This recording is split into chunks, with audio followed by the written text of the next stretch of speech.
What the hell are you doing? Take that uniform off right now. The Kensingtons are refined people. Those folks out there aren't like us, and you do not have the right to turn your brother's wedding into a circus act. The military is an embarrassment, Lola. Just for once, put on this silk dress and blend in with the crowd.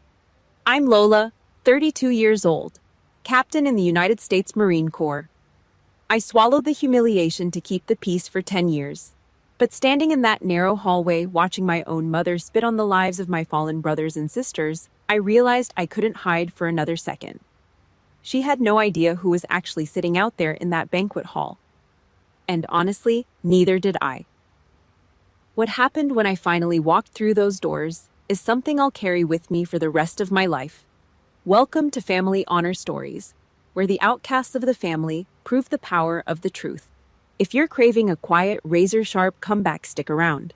Drop a comment telling me where you're listening from, hit like, and subscribe to the channel. Because the truth in today's episode is going to shatter every limit you have. 2 days before that hallway clash, the seed of the betrayal was planted. My childhood bedroom smelled like cheap carnation room spray. It was a synthetic, choking floral scent meant to cover up the stale air of a room that hadn't been lived in for years. I stood near the window, my posture rigid, watching the dust motes drift in the dull afternoon light. Evelyn, I stopped calling her mom a long time ago, in my head walked in. She didn't look at me. Her eyes darted everywhere else, the peeling wallpaper, the dusty baseboards, anywhere but my face. Over her forearm hung a dress, navy blue silk, expensive, slick. It caught the light shimmering with a fake, lifeless sheen. She walked over and laid it across my faded quilt. She smoothed out a non-existent wrinkle, treating the fabric like a sacred offering, or a sacrificial lamb. The Kensingtons are a very refined family, Lola, she said. Her voice was soft, razor soft, the kind of calculated tone a hostage negotiator uses to talk someone off a ledge. A military uniform is it's jarring. People will stare. They won't know what to do with you. Just wear the navy silk. For once, blend in with the crowd. She didn't yell. There was no screaming match. That was the most insidious part about the Bailey family. They didn't punch you in the jaw. They just politely asked you to cut off your own arm and hand it to them on a silver platter.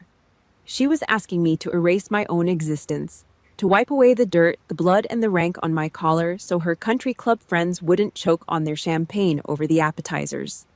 For 10 years, I was the designated peacekeeper, the ghost they only summoned when there was heavy lifting to be done. I hauled the oversized suitcases out of the attic. I mailed the holiday cards. I smiled through gritted teeth at Thanksgiving dinners while everyone worshipped my younger brother Liam's Wall Street bonuses. I stepped backward, shrank myself down, and faded into the drywall so no one else had to feel uncomfortable. I stood at parade rest, my hands clasped behind my back. My eyes shifted from the closet door where my dress blues hung safely inside a heavy black garment bag to the limp pile of silk on the mattress, the midnight blue wool of my uniform, the sharp, unforgiving creases, the blood-red piping. It demanded respect. It commanded space. It carried the weight of the silver star pinned to its chest, a medal Evelyn didn't even know the name of. The silk dress, on the other hand, was meant to slip through the cracks unnoticed. It was the uniform of a ghost.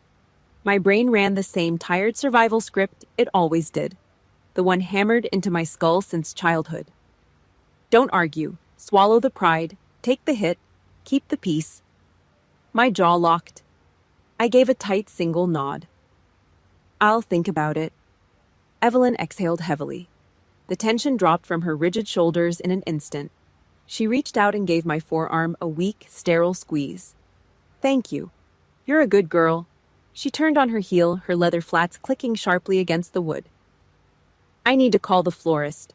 The centerpieces are completely wrong, she muttered, pulling the door shut behind her. The brass latch clicked. The silence in the room crashed down on me, heavy, suffocating. I let my shoulders drop, all the military bearing drained out of my spine. I slid my back down the closed wooden door until my boots hit the hardwood floor. I pulled my knees up to my chest, resting my elbows on them. My hand instinctively reached into the breast pocket of my uniform jacket, which hung over the back of a desk chair next to me. My calloused fingers found the metal. rough, cold. The edges worn flat by years of friction. A USMC Challenge coin. It belonged to Corporal Tommy Hayes, a 19-year-old kid from a dirt road town in Ohio who couldn't even legally buy a beer at a bar. I remembered the exact weight of it when he pressed it into my hand with a gap-toothed, dust-covered grin on a scorching airstrip in the Middle East. For 6 years, the jagged edge of that brass coin had been my only anchor. It was the only thing keeping me from completely losing my mind on the nights when the walls closed in, when the phantom smell of burning diesel and hot copper woke me up in a cold sweat. Evelyn didn't know what she was asking. She didn't know a damn thing. When she pushed that slick, gutless silk dress on me, she was wiping her designer shoes on Tommy's blood. She was looking at the ugliest, most violent 90 seconds of my entire life and calling it a social inconvenience. She was calling the sacrifice of my unit a circus act. I closed my fist around the coin. I squeezed hard. The metal ridges dug deep into the meat of my palm, biting into the skin. I pressed until it burned, leaving angry red dents. The physical pain grounded me. It kept the ringing out of my ears. I focused on the sharp bite of the metal, letting it override the suffocating smell of the carnation spray. I couldn't do it. I couldn't wear the silk. Just as that realization settled in the center of my chest, a voice bled through the crack under the door. A low, cowardly grumble. My father. Tom Bailey. "Done yet, Evelyn?" he muttered out in the hallway. I could hear the shifting of his weight, the scuff of his loafers on the floorboards, eager to run away from any potential conflict. "Let's go down. Just leave her be." That voice, that thick, spineless tone of a man who always looked the other way. Evelyn was the one who fired the bullets, but Tom was the one who handed her the gun and then covered his eyes. His passive complicity always hurt worse than her active hostility. My breath caught in my throat. My fingers froze around the coin. The floorboards under me didn't feel like a quiet suburban house anymore. That cowardly sound acted like a tripwire. My brain violently snapped backward, pulled under by an undertow I couldn't fight. It dragged me out of the present, away from the silk dress and the wedding prep, and slammed me straight into a crisp autumn afternoon. I was 24 years old again, lying face down on my old bedroom rug, and the kitchen vent was rattling. That spineless muttering from the hallway. "Leave her be." It didn't just hang in the stale air of the hotel room. It grabbed me by the throat and dragged me backward. Because that wasn't the first time Evelyn demanded I disappear. And it wasn't the first time Tom Bailey stared at his shoes and let her do it. To understand the weight of that navy silk dress, you have to understand the decade of dirt they shoveled over my name. I was 18. I stood in front of the cracked bathroom mirror and hacked off my shoulder-length hair with a pair of kitchen shears. I didn't care that the edges were jagged. I just needed it off. I shoved 3 pairs of jeans and some plain t-shirts into a faded green canvas duffel bag. The zipper snagged, but I forced it shut. That morning, I stood behind the cheap vinyl blinds in the living room. The morning dew was still heavy on the grass. Through the cracked window, I heard Evelyn talking to Mrs. Gable over the rotting wooden fence separating our yards. "Oh, Lola," Evelyn said, her voice dripping with that fake, sugary suburban hum. "She's just taking some time to figure herself out. You know how teenagers are. She needs to get away for a bit." I stood there gripping the canvas strap until my knuckles turned white. Marine Corps. 2 words. She couldn't bring herself to say them. In her cul-de-sac world of golf handicaps and leased luxury cars, enlisting in the military wasn't an honorable choice. It was a failure. It was the dirty little secret of a kid who couldn't get into an Ivy League school. She treated my oath to the United States government like a venereal disease that needed to be hushed up. I pushed the front door open. The hinges whined.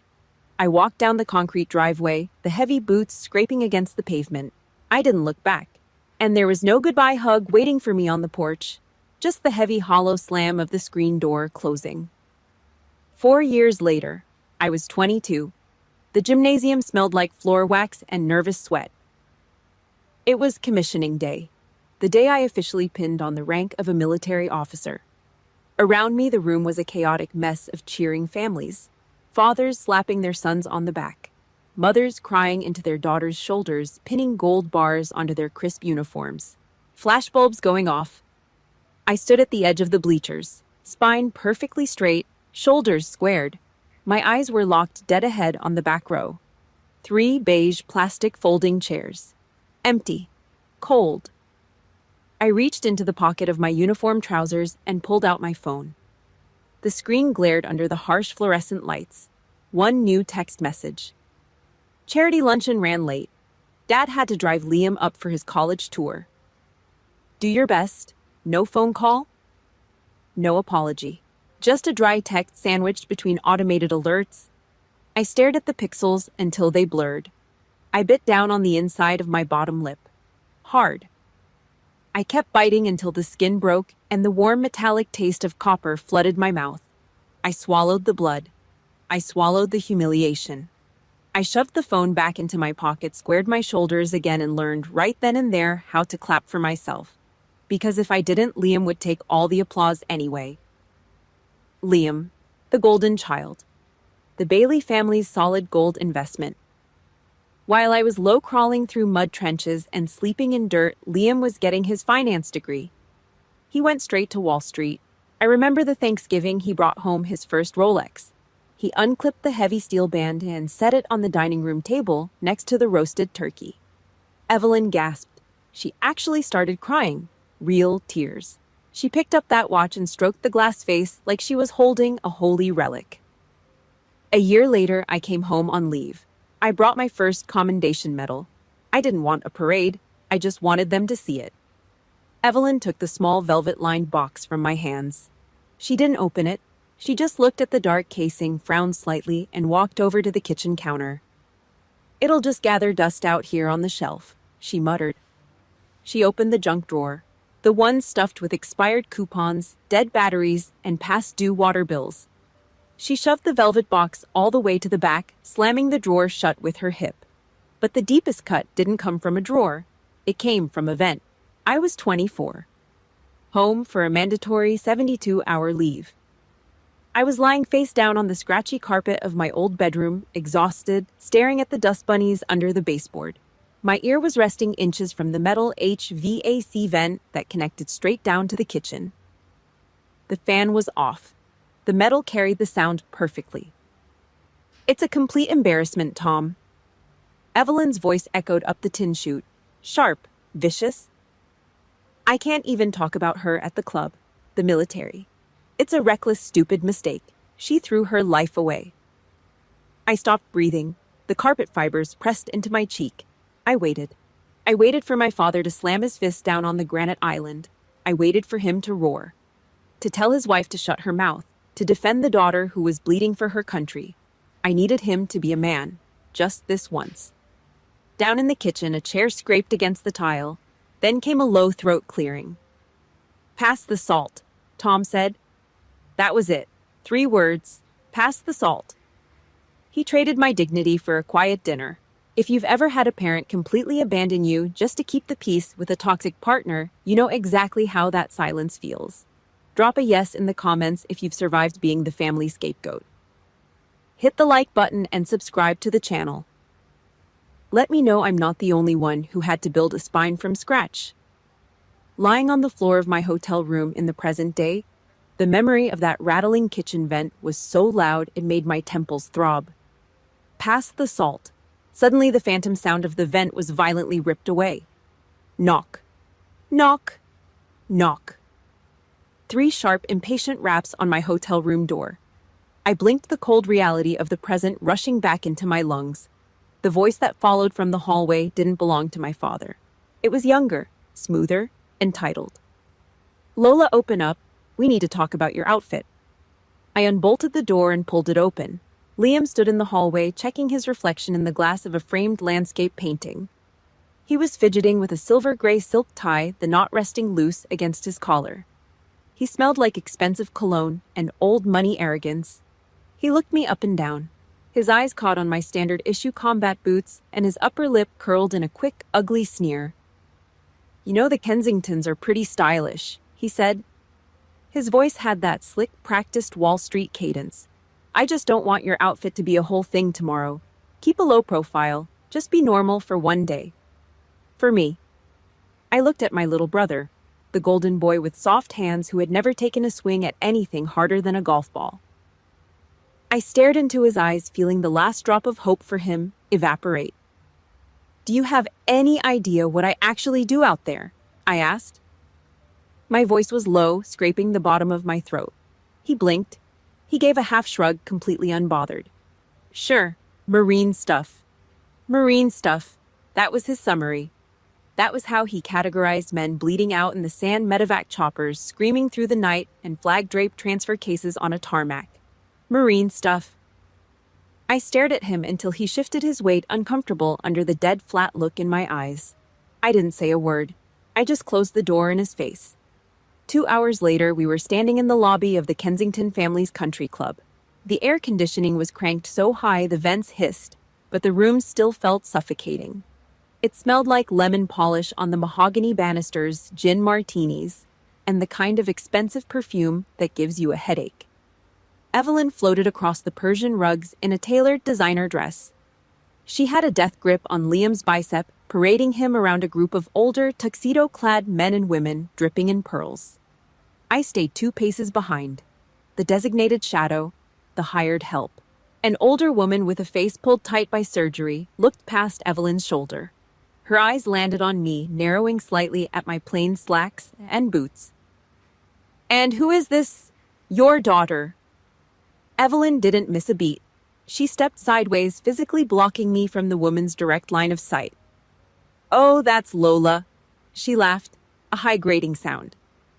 "She's just resting right now, taking a break between jobs. She hasn't quite found her direction yet." Underneath the edge of a tall cocktail table, Evelyn's hand shot out. Her lacquered fingernails dug deep into the flesh of my ribs, a sharp, punishing pinch that twisted the skin. "Keep your mouth shut." I didn't flinch. I locked my jaw. I stared at the condensation dripping down the side of the woman's glass, feeling the bruise form under my shirt. The family lunch that followed was a masterclass in psychological butchery. They seated us at a long oval table overlooking the 18th hole of the golf course. Crystal water glasses clinked sharply every time a waiter in a white vest refilled them. The sound was like tiny ice picks tapping against my skull. I sat near the end, pushed toward the kitchen doors. A plate of raw oysters on the half-shell sat in front of me. The smell of ocean brine and iron hit the back of my throat. The slick, gray meat sat in puddles of cloudy liquid. It made my stomach turn. I pushed the plate an inch away. Aunt Brenda sat across from me. She was aggressively chewing on a mouthful of vinaigrette-soaked arugula. She smacked her lips, swallowing loudly before pointing her heavy silver fork directly at my chest. "Is the military cutting the food budget these days?" she asked, her voice intentionally loud enough to carry over the table's chatter.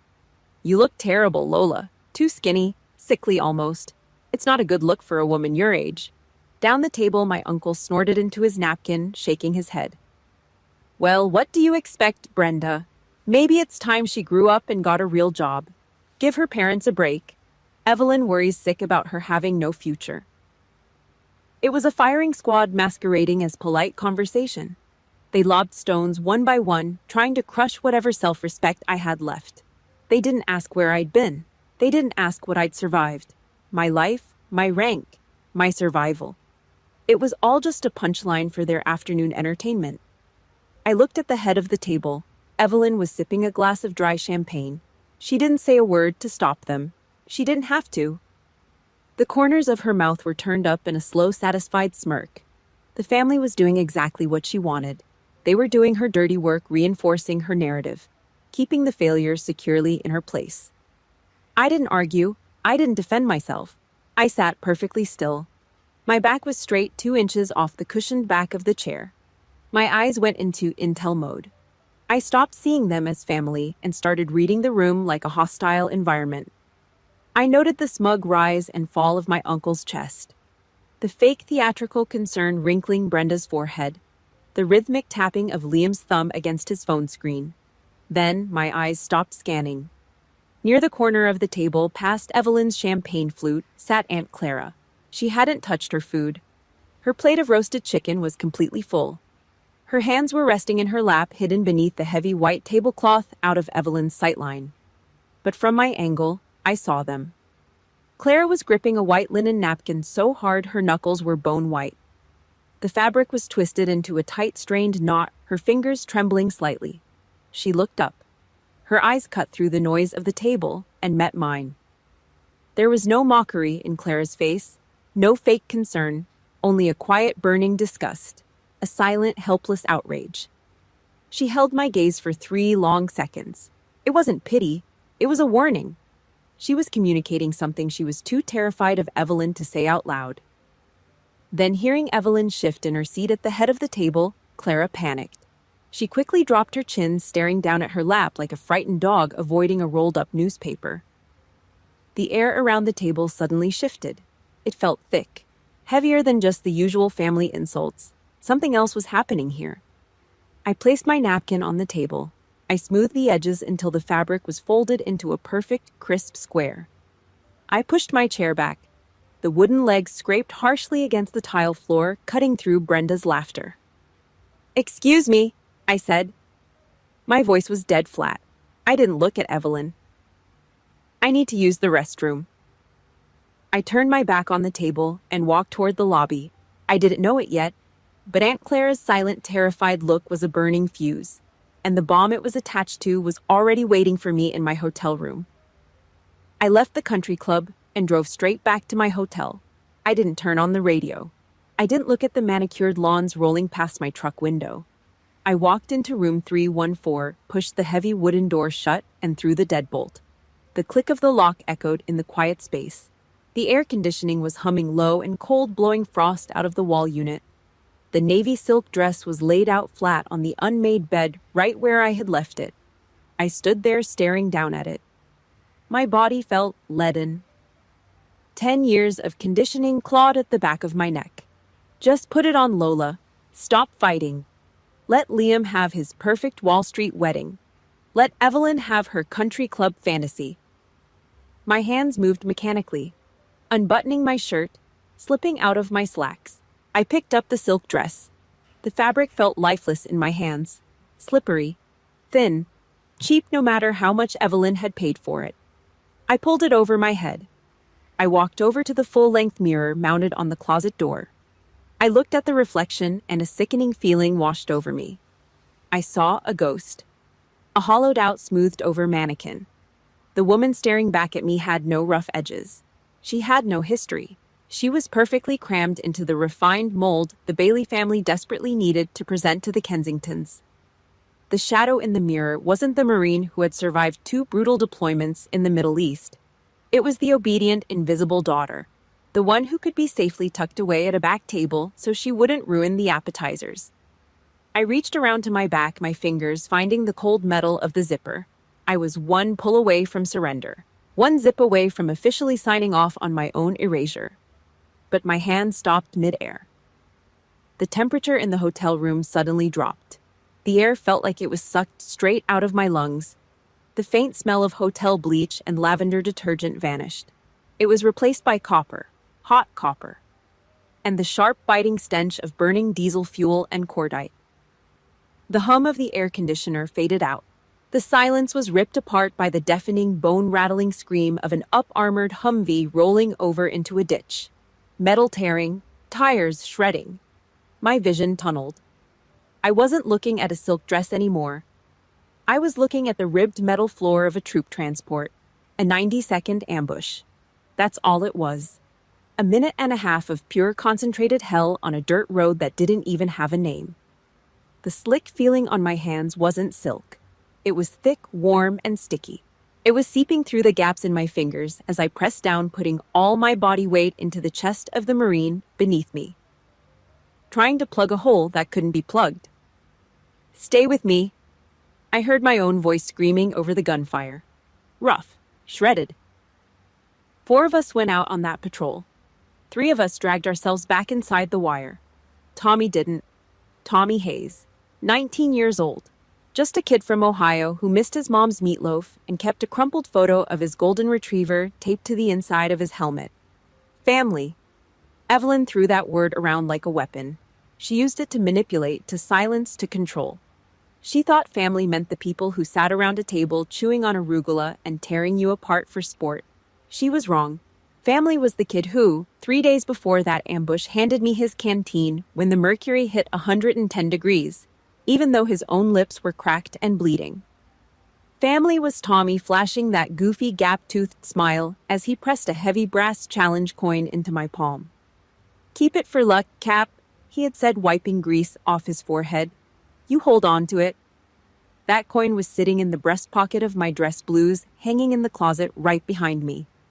Its edges were worn smooth from all the nights I dug my fingernails into it just to remind myself I was still alive. Brenda called me sickly. My uncle told me to get a real job. They sat there in their tailored suits, drinking champagne, mocking the bags under my eyes. They had no idea I looked like this because I gave my last drop of water and half my blood volume trying to keep a 19-year-old kid breathing in the dirt. I looked back at the mirror, at the navy silk.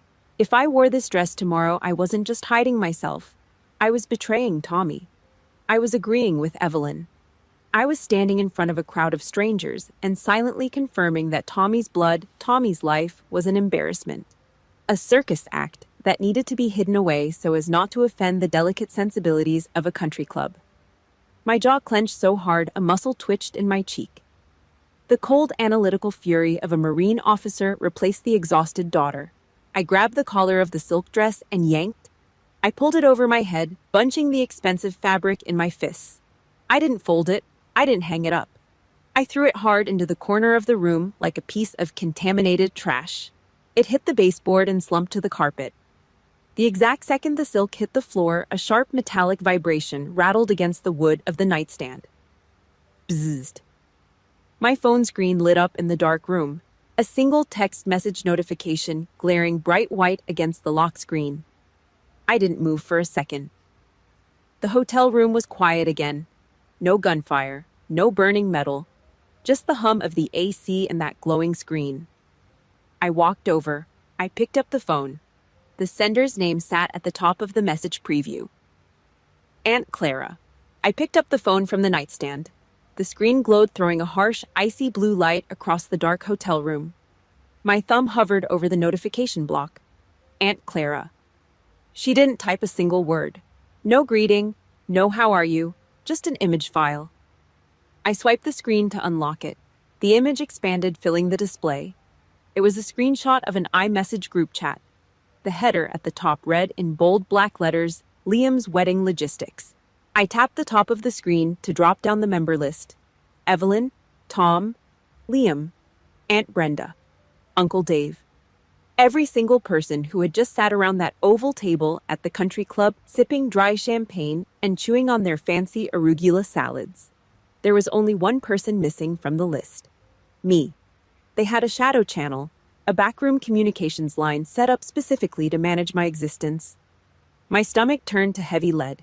The cold air from the wall AC unit suddenly felt like it was seeping straight into my marrow.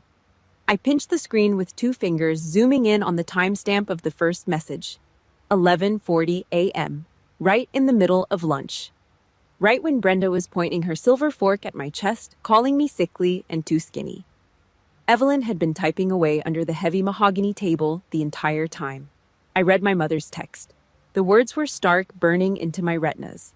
Please make sure nobody encourages Lola to wear her uniform tomorrow. The Kensingtons are extremely refined people, and it would be a complete humiliation for this family.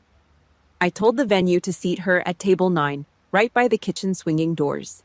The military is an embarrassment. I will not let her turn Liam's wedding into a circus act. A circus act. I stared at the phrase. My brain processed it with a strange detached clinical precision. She equated a United States Marine Corps officer's uniform, the heavy wool cloth I wore while pulling bleeding men out of burning wreckage, to a clown suit. And table 9. That wasn't just a location. At a Kensington Country Club wedding, the seating chart was a strict caste system. Table 1 was royalty. Table 9 shoved in the back by the kitchen doors, where the waiters dumped dirty plates and the smell of stale grease hung in the air that was exile. That was where you put the people you were obligated to invite but ashamed to acknowledge. She was treating me like a bag of garbage that needed to be hidden behind a dumpster before the wealthy guests arrived. I scrolled down slightly. Aunt Brenda had reacted to Evelyn's message. A small gray haha bubble hovered over the text. The woman who just feigned concern about my weight and my future was laughing at my demotion to the kitchen doors. Below that, Liam's reply. Short, callous. Whatever you say, Mom. Just keep her out of the main photos. Don't need her ruining the vibe. They weren't a family. They were a pack of scavengers.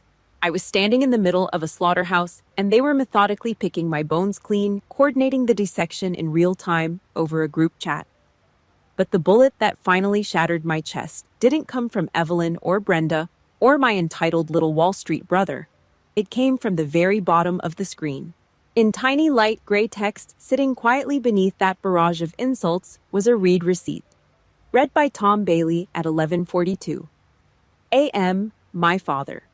The man I had spent 10 years making pathetic excuses for. The man who always patted my shoulder in the driveway and whispered, "You know how your mother gets. Just let it go, kiddo." The man I thought was just a tragic victim of Evelyn's aggressive narcissism. He saw it. I pictured his face at the table, that mild blank expression, the way he carefully buttered a dinner roll while his phone buzzed in his suit pocket. He pulled it out, read that message, swallowed his food, and then looked me right in the eye. He sat at that table and watched his wife call his daughter's military service a circus act. He watched her plan to hide me next to the swinging kitchen doors, and he didn't type a single letter. He didn't defend me. He didn't tell her she had gone too far. His silence wasn't a survival tactic. It was an absolute endorsement. That little gray read receipt was a death certificate. It killed the last lingering, desperate illusion I had about my father. He wasn't a peacemaker. He was a coward who enabled a monster because it was easier than standing up for his own flesh and blood. I stood in the center of the hotel room. The silence was absolute. I didn't cry. Tears blur your vision. They fog up the glass of your rifle scope. Out in the sand, if you can't see clearly, you die. And the people relying on you die. My body knew that. The Marine Corps had beaten the useless civilian reactions out of me a long time ago. In a combat zone, panic gets you killed. Emotion gets you killed. You assess the threat, you secure your gear, and you neutralize the target. The pain in my chest simply stopped. The bleeding out of my self-esteem halted. A heavy iron door slammed shut in my mind, sealing off the wounded, desperate daughter. What replaced it was cold. A deep, glacial rage. It wasn't loud. It didn't make me want to scream or throw the hotel lamp at the wall. It was a terrifying, quiet focus. The kind of focus that slows your heart rate down to a steady, rhythmic thump. The kind that makes your hands stop shaking and your breathing turn shallow and even. Evelyn Bailey wasn't my mother anymore. She was the threat. I tapped the side button on my phone. The screen went black. I tossed it onto the mattress, letting it land right next to the crumpled, pathetic heap of the navy silk dress.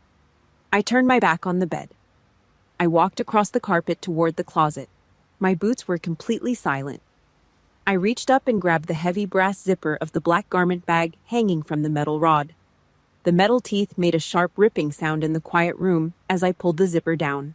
The bag opened. Inside, the midnight blue wool of my dress blues absorbed the dim light of the room. The fabric was stiff, unyielding. The red piping down the trouser legs looked like a fresh cut. And there, pinned precisely centered on the breast of the jacket, the silver star caught a faint glint of light from the window. Lola Bailey, the invisible scapegoat, died right there in room 314. I reached out my calloused fingers, brushing the cold metal of the metal. I am Captain Lola Bailey, and this war has just begun. That night, I laid the dress blues flat across the hotel bed. It took me 2 tries to push the thick metal mounting pins through the dense midnight blue wool of the jacket. The fabric fought back. My hands were shaking. Not because I was scared of Evelyn Bailey. Not because I gave a damn about the Kensingtons or their country club. I was shaking because of the sheer gravity of the metal in my palm. Pinning that silver star to my chest meant pulling Tommy's ghost into the room with me. It meant carrying the weight of a 19-year-old kid who never got to come home. The next morning, I gave my brother a pass. During the hour-long church ceremony, I sat in the very last pew, practically hugging the back wall. I wore a plain charcoal gray blazer and dark slacks. Civilian camouflage. I kept my head down, staring at the scuff marks on the toes of my boots. Up at the altar, under the stained glass, Liam recited his vows. Evelyn sat in the front row, dabbing at her dry eyes with a tissue, playing the role of the perfect, overcome mother. I watched them. Liam was a selfish, entitled kid who let his mother treat me like dirt just so his trust fund stayed intact. But he was still my brother. I loved him enough to give him 45 minutes of uninterrupted peace. I gave him a flawless, picture-perfect ceremony. But my grace expired the second we left that church. The reception was held at the Kensington's private country club, a massive, sprawling estate. Valets were parking imported German sedans. A string quartet was warming up somewhere in the main hall. Waiters in crisp white vests drifted past, carrying silver trays loaded with champagne flutes. I didn't follow the crowd into the ballroom. I broke away. I slipped down a carpeted side corridor, carrying my heavy black garment bag, and ducked into a small empty bridal prep room near the restrooms. I locked the door. The deadbolt slid home with a solid metallic thud. The room smelled like aerosol hairspray and spilled Prosecco. I unzipped the garment bag. I stripped off the charcoal blazer. I took off the civilian clothes that made me invisible, letting them drop in a wrinkled, pathetic heap on the floor. I pulled on the uniform. The stiff, high collar snapped shut against my throat, physically forcing my chin up. I fastened the brass buttons down the front of the jacket, the heavy wool pulling my spine into perfect, rigid alignment. I pulled the white cotton gloves over my hands. I smoothed out every single wrinkle over my knuckles, pulling the fabric drum tight. I adjusted the belt. I squared my cover under my arm. I looked in the vanity mirror. The yellow light of the chandelier bounced off the rows of colored ribbons and the silver star resting directly over my heart. It was cold. It was severe. It was exactly who I was. I brushed a microscopic piece of lint off my shoulder. I took a slow, measured breath. It was time to go find Table 9. My white-gloved hand was 2 inches from the brass doorknob when it violently twisted from the outside. The door shoved inward, scraping hard against the thick carpet. Evelyn launched herself into the room. She stopped dead in her tracks, her eyes locked on the midnight blue wool. All the color drained out of her face in a split second, leaving her looking like a wax figure. Then a dark, blotchy red flushed up her neck, settling hot in her cheeks. Pure, unadulterated panic. She lunged backward, slamming the heavy wooden door shut and pressing her spine against it as if she could physically hold back the reality of my existence from spilling out into the hallway. "What the hell are you doing?" she hissed. Her voice was a frantic, venomous whisper. Her manicured fingers clawed at the empty air between us. "Take that off. Take it off right now." I stood at attention. I didn't say a word. I just stared at her. "You are not doing this to me." She spat, her chest heaving. The heavy synthetic scent of her expensive perfume filled the small room, thick and suffocating. "I told you, the Kensingtons are refined people. Those folks out there aren't like us. You do not have the right to humiliate this family. You do not have the right to turn your brother's wedding into a circus act." She reached out her fingers, hooking like claws, trying to grab the lapel of my jacket. She wanted to physically rip the uniform off my body. I swatted her hand away. It was a sharp military block, hard enough to sting. She recoiled, grabbing her wrist, her mouth dropping open in shock. She was playing her final card, the ultimate narcissistic guilt trip. She was betting the house that 10 years of conditioning would kick in. She expected me to shrink. She expected my shoulders to drop. She expected me to apologize, strip off the wool, and go beg a waiter for a spare apron to hide in. She thought I would protect her fake, fragile suburban world at the cost of my own soul. I took a step forward. The heavy heel of my combat boot cracked against the hardwood edge of the floor. Evelyn flinched. She pressed harder against the door. I didn't yell. I didn't scream. I didn't launch into a tearful explanation about Tommy or the ambush or the group chat I had seen on Clara's phone. Explanations are for people who need permission to exist. I didn't need hers anymore. I closed the distance between us. I looked down into her wide, erratic eyes. My voice was low, flat, as cold as a rifle barrel in December. "Mom," I said, "I am not an embarrassment. She opened her mouth to argue, her hand gripping the brass doorknob tightly behind her back to block my exit. I didn't let her speak. I reached out with my left hand. I clamped my fingers over her forearm, right over the expensive silk of her designer sleeve, and shoved her to the side. Hard. She stumbled in her high heels, hitting the edge of a velvet vanity chair. My right hand, wrapped in perfectly smooth white cotton, closed over the brass knob. I twisted it until the latch clicked. I pushed the door open, stepping out of the shadows and walking straight into the blinding light of the main hall. I stepped out of the narrow carpeted hallway and crossed the threshold into the main banquet hall. The light was blinding.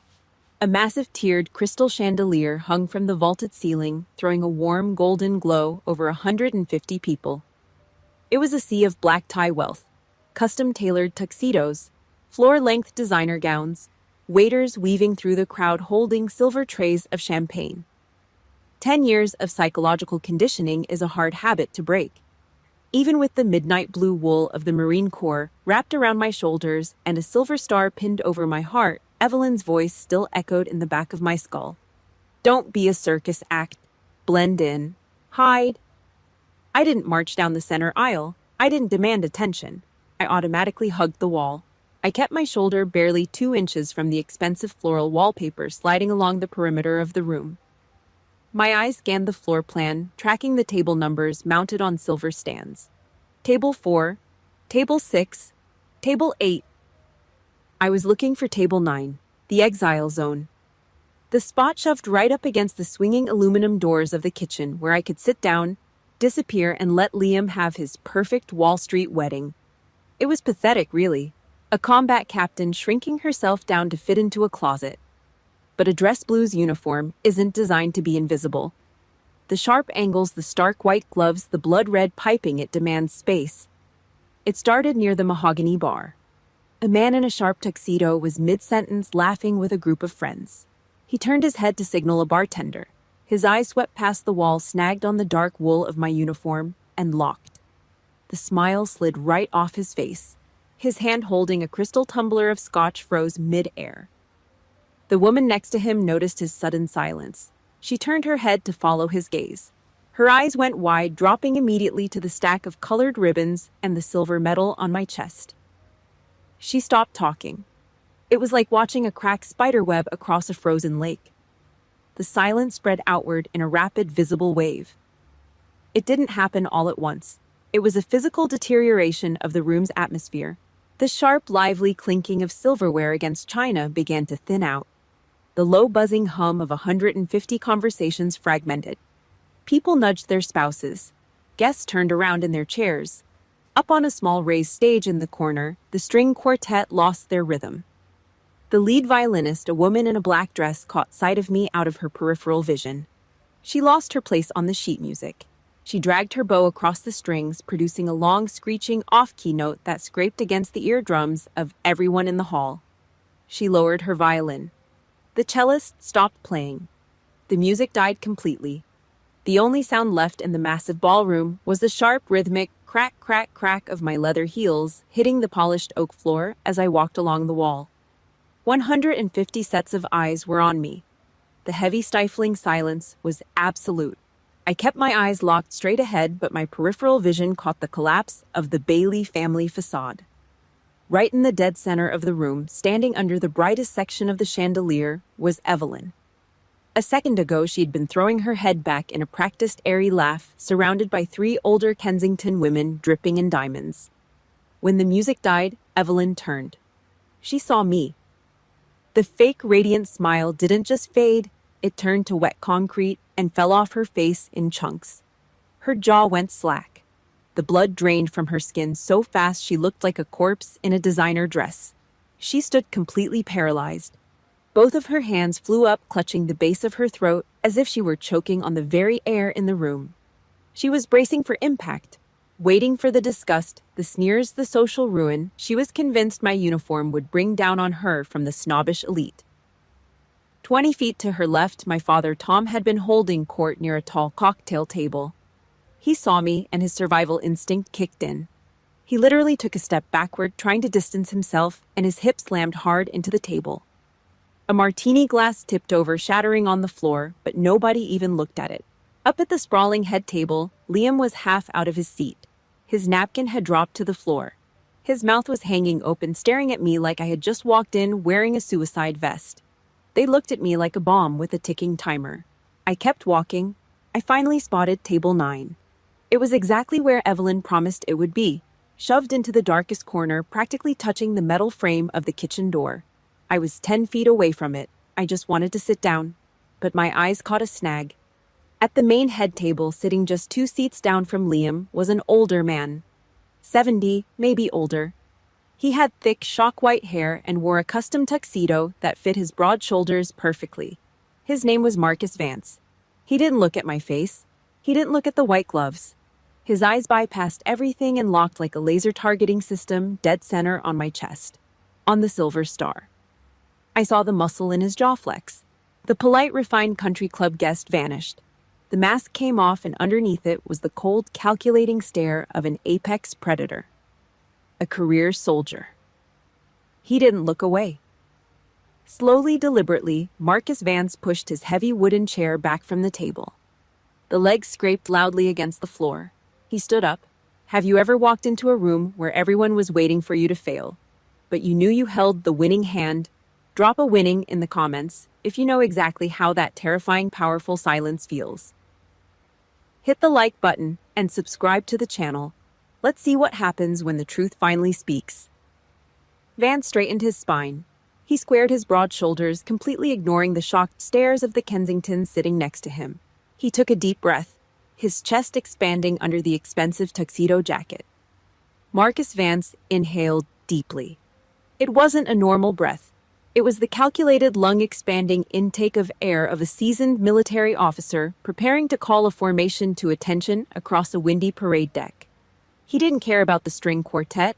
He didn't care about the crystal centerpieces or the shocked whispers of the country club elites.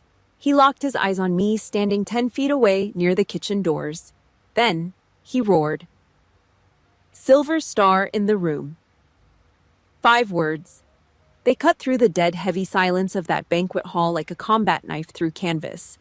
The sheer volume and authority in his voice made a waiter near the bar physically flinch, nearly dropping a tray of glasses. It wasn't a circus act. It wasn't a humiliation. It was the 3rd highest combat decoration awarded by the United States Armed Forces for extraordinary heroism. Evelyn Bailey had spent 10 years treating my service like a dirty secret. It took a complete stranger 5 seconds to tell 150 people exactly what I had bled for. Marcus didn't stop there. He brought his right hand up in a sharp, blindingly fast arc. His fingers locked tightly together, the tip of his middle finger resting precisely at the outer edge of his right eyebrow. A flawless textbook military salute. An old man in a tailored custom tuxedo was standing at attention, offering the highest gesture of respect to a female Marine captain he had never spoken a single word to. I stopped walking. The air in my throat felt thick. A sudden sharp burning hit the bridge of my nose, right behind my eyes. 10 years of swallowing my pride, of eating dirt, of being pushed to the back of the room, it all rushed up at once. But I locked it down. I clamped down on my tear ducts. I wouldn't cry here, not in front of them. I pivoted on my left foot, turning my body fully toward him. I brought my heels together.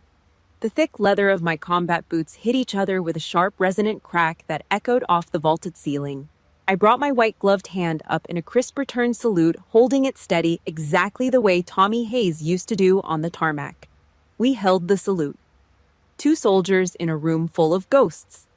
Then the true magic of the truth started to happen. Somewhere over near table 4, a heavy wooden chair scraped violently against the floor. A man in his late 60s with a thick mustache and a slightly hunched back pushed himself up from his prime seating. He stood completely straight, his arms pinned to his sides. Near the edge of the polished dance floor, a woman in a dark emerald evening gown stood up. She raised her chin, pulling her shoulders back into a rigid posture. Over by the mahogany bar, a heavy-set guy set a half-empty beer glass down on the coaster. He grabbed a wooden cane leaning against the counter, put his weight on it, and pulled himself upright, fighting a bad knee just to stand at attention. One by one, 12 people. 12 veterans hidden inside the velvet ropes of suburban wealth. They didn't say a word. They didn't have to. The sound of their chairs scraping and the sight of them standing up was a deafening roar. It was a silent, collective scream aimed directly at Evelyn and Tom Bailey. My parents stood frozen on the other side of the room. The absolute irony was suffocating. The wealthy, refined people. Evelyn was desperately trying to impress the people she was terrified I would offend, were currently standing at attention for the daughter she had exiled to table 9. I dropped my salute. Marcus Vance dropped his. The 12 veterans in the room relaxed, but they didn't sit back down. From the center of the head table, Richard Kensington pushed his chair back. The father of the bride. The patriarch of the family Evelyn practically worshipped. He didn't look disgusted. He didn't look offended. He walked around the long table and crossed the open dance floor, heading straight for me. He was a tall man, imposing, used to giving orders in boardrooms. But as he got closer, I saw the wet red rims of his eyes. He stopped right in front of me. He didn't offer a polite one-handed country club handshake. He reached out and grabbed my white-gloved hand with both of his. His grip was tight, desperate, and warm. "Captain Bailey," Richard said. His voice was thick, carrying easily in the quiet room. "We are incredibly honored to have you here." Evelyn, standing 20 feet away, looked like she was going to pass out. My father served in the Marine Corps. Richard continued, his thumbs pressing firmly over my knuckles. He was at Chaussane Reservoir. This family, all this wealth, everything you see here tonight. It was built on a very simple rule. We never ever forget the blood that people like you pay so that we get to sit in rooms like this. He squeezed my hand one last time, gave a short, respectful nod, and stepped back. The room broke into applause. Not polite golf clap applause. It was loud, sustained, and heavy. I looked past Richard's shoulder. Evelyn's survival instinct was kicking in. The panic on her face was gone, instantly replaced by a frantic, opportunistic greed. She realized she had played the wrong hand. The uniform wasn't a liability. It was suddenly the most valuable social currency in the room. Her lips stretched into a wide, manic, completely fake smile. She pushed past a waiter, her heels clicking rapidly on the wood floor. She threw her arms out wide, rushing straight toward me, ready to hijack the spotlight and claim my medals as her own personal parenting victory. The heavy, sustained applause from the country club crowd rolled through the ballroom. Richard Kensington stepped back, wiping a stray tear from his eye. That was Evelyn's cue. Her survival instinct kicked into overdrive. I watched the frantic calculation happen behind her eyes in real time. She realized she had misread the entire room. The elite old money crowd she spent years kissing up to wasn't disgusted by my uniform. They were bowing to it. So she did what a narcissist does best. She hijacked the moment. The panic vanished from her face. Her lips stretched into a massive, blinding smile that didn't reach her cold eyes. She shoved past a waiter holding a tray of crab cakes, her designer heels clicking frantically against the polished oak floor. She threw her arms out wide, rushing straight at me across the open space. "We are just so incredibly proud of her," she yelled. Her shrill, forced voice sliced right through the applause. She wanted to claim the victory. She wanted to steal the respect in this room and wear my medal like a piece of cheap social jewelry. "We have always been so proud of our Lola." She lunged in for the embrace. I didn't let her touch me. I took a deliberate half-step backward. It was just enough space to make her grab empty air. Her arms dropped awkwardly to her sides. Her fake smile slid sideways, exposing her teeth. The society photographers near the cake table were flashing their cameras, but up close, standing 2 feet away from her, I saw the pure, desperate venom in her eyes. She leaned in, her voice dropping to a frantic, breathy hiss right next to my ear. "Do not embarrass me in front of these people." Even now, even with a room full of people standing at attention for her own daughter, her only concern was her fragile suburban image. No remorse, no apology, just the terror of losing face. I looked at her. I didn't feel angry anymore. I just felt a deep, overwhelming disgust. I didn't whisper back. I spoke loud enough for Richard Kensington, Marcus Vance, and the first 3 rows of guest tables to hear every single word. "You called this uniform a circus act," I said. My voice was completely flat. It carried no emotion, which made it cut twice as deep. Evelyn froze. The blood drained out of her face, leaving her the color of dirty ash. You put me at table 9. I continued projecting my voice across the sudden quiet of the dance floor. Right next to the kitchen doors. You put it in a group chat at 11:40 this morning, so nobody would have to look at the family embarrassment. A collective gasp rippled through the front tables. A wealthy woman in a pearl necklace covered her mouth. Richard Kensington's jaw tightened into a hard knot. And now, I said, staring dead into Evelyn's terrified eyes, the exact people you spend your entire life trying to impress just stood up to salute the exact thing you tried to hide. She opened her mouth, but nothing came out. She looked like a fish suffocating on dry land. The mask didn't just slip, it shattered into a million unrecoverable pieces on the hardwood floor. I was done with her. I turned my back on my mother. A physical absolute dismissal. I erased her from the room. I looked out at the 12 veterans who were still standing at attention around the banquet hall. I reached into the breast pocket of my midnight blue jacket. My white-gloved fingers bypassed the fabric and pulled out the heavy brass challenge coin. I raised my arm high. The warm yellow light from the crystal chandelier caught the scratched, worn edges of the metal. I didn't earn this medal on my own, I said. My voice echoed across the massive room. I didn't need a microphone. The silence was so thick I could hear the low hum of the air conditioning vents in the ceiling. On a Tuesday morning, 4 of us got into the back of an up-armored Humvee. I said, my eyes locking onto Marcus Vance. 3 of us came back. No one moved. The clinking of glasses had stopped completely. This coin belonged to the Marine who stayed behind in the sand, I continued. His name was Tommy Hayes. He was a kid from a dirt road town in Ohio, 19 years old. I could feel my own heartbeat hammering against my ribs right beneath the silver star. But my hand holding the brass coin didn't shake. He pressed this into my hand for luck before we rolled out. I said, the memory of the hot desert wind flashing behind my eyes. The metal pinned to my chest doesn't really belong to me. It belongs to Tommy. It belongs to the names you will never read in the papers and the kids who never made it to their 20th birthdays. I looked around the room. The superficial glitz of the country club felt entirely insignificant compared to the weight of the metal in my hand. I am standing here today breathing and in one piece because they didn't get the chance to do the same. I looked back at Marcus Vance. The old soldier was standing perfectly straight. He didn't salute this time, but he gave me a slow, tight nod of absolute understanding. I held the coin up to the light for one last second, then I lowered my arm. I slipped the brass coin back into my breast pocket and buttoned the flap shut. The silence in the room was absolute. It was heavy, suffocating, and sacred all at once. I didn't look back at Evelyn, who was standing completely paralyzed behind me. I didn't look at Tom, who was staring at his shoes near the bar. I didn't look at Liam at the head table.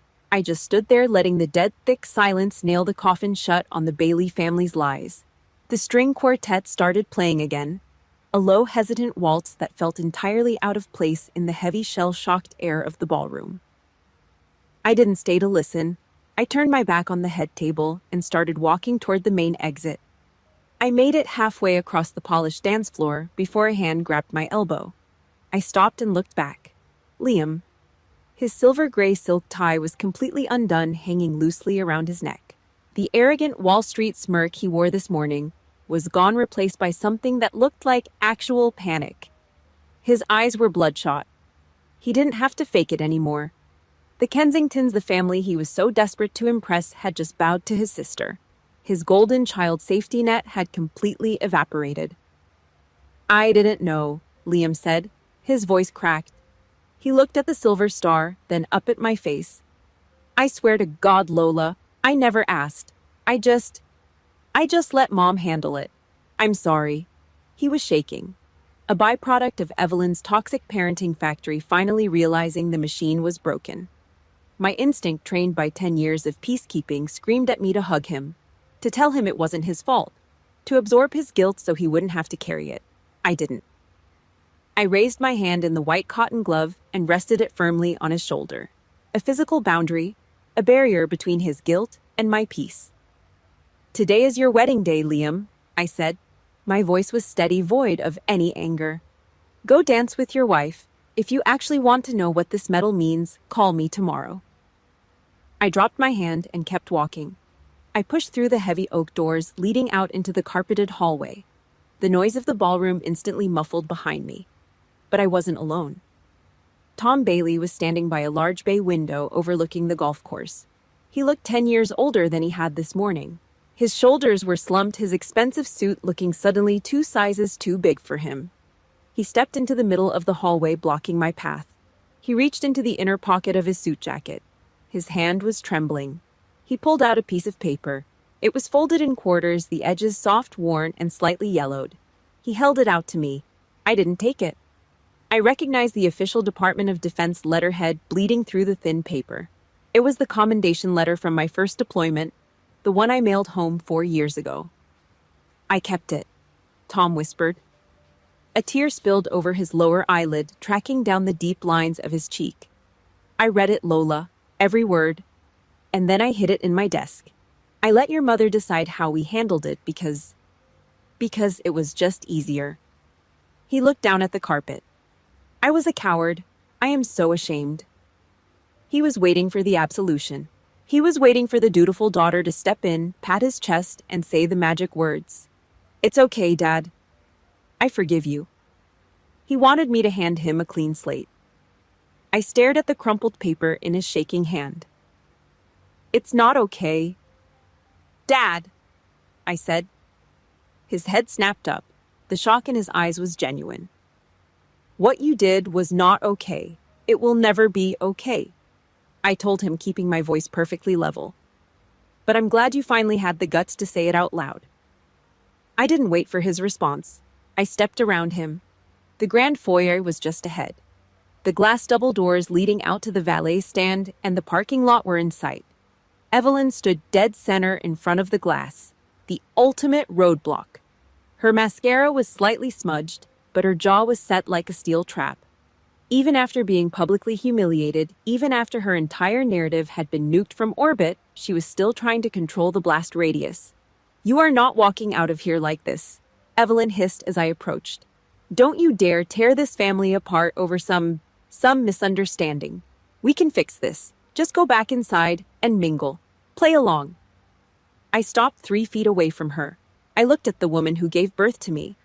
For my entire life, she had been a towering, terrifying force, a dictator who ruled through guilt, shame, and passive-aggressive whispers. Now she just looked small, desperate, hollow.